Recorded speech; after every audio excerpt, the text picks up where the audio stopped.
పనే కోపం చదువుతున్నా. అవును నీ నేర్చుకుని బాగుంది కదా అని చెప్పి తల మీద చేపెట్టాను. అసలు చేయబెట్టాను పలే కోపం. కోపం కోపం అసలు కోపమే ఊరికి కోపం. నా కోపం సరే కానీ తమ్ముడు నీ పేరు చెప్పా. నీ పేరు నా పేరు నీకే మరి తెలుసుకోవాలి కదా తమ్ముడు. నీ పిల్లలందరూ చెప్పారా మరి? నీ పిల్లలందరూ చెప్పారు నాకు. మా పిల్లలందరూ చెప్పాలంటే నీకు సమయం సరిపోదు కదా. అందుకని ఇద్దరు పేరు చెప్పాను మరి. ఎవరి పేరు? అది కనిపెట్టినారే చివరి నుంచి 3 లైన్లు పేరు చెప్పాను. తమ్ముడు నీ పేరు చెప్తా. పోవయ్యా అది పోవాలి.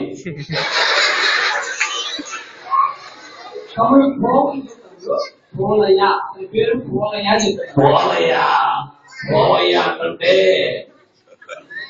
సరే గాని ఈ అబ్బాయి ఎంత సన్నగా ఉన్నాడు? గుర్తు కాదు నాలాగా డైలీ గిల్లికి రావడు.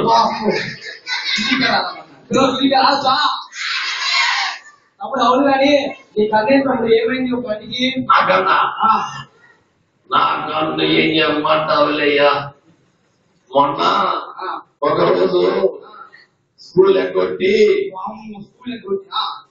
మా ఫ్రెండ్స్ అందరూ కలిసి గిల్లికి ఆడుకుంటుంటే వాడు గిల్లి తీసుకొని కొట్టాడు. నా కన్ను పోయింది.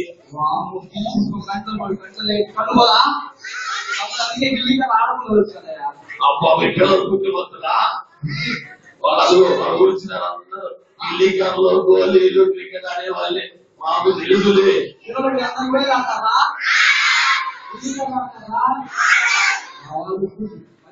ఆడపిల్లలు గిల్లాలు పిల్లలు కాపాడాలు.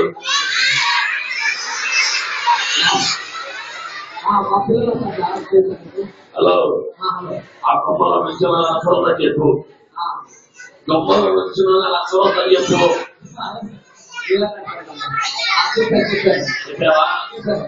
సరే నా పేరు ఒక్క రోజు పేపర్లో రాసుకున్నా. ఒక్క రోజు వాళ్ళు గుర్తు తెచ్చుకొని గుర్తొచ్చింది. నా పేరు ఈ పేరు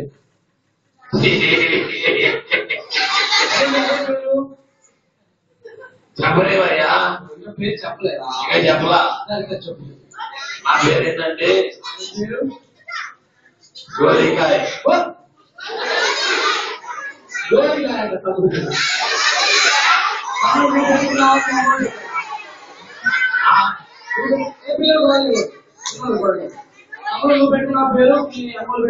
నాకు గోలిలాగంటే భలే ఇష్టం. అందుకని నేను గోలికాయ పెట్టుకున్నా.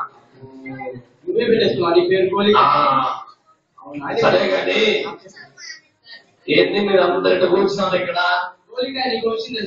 ఏంటి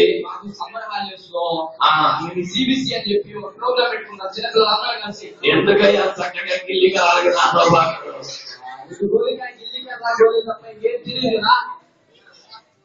ఎన్ని అబ్బాయి పుసి పుసి నవ్వులు అవుతున్నాడు. సరే కానీ సంగతి చెప్పనా? మా అక్క నీకు నా గురించి ఏం చెప్పింది? కూర్చోండి కూర్చోండి.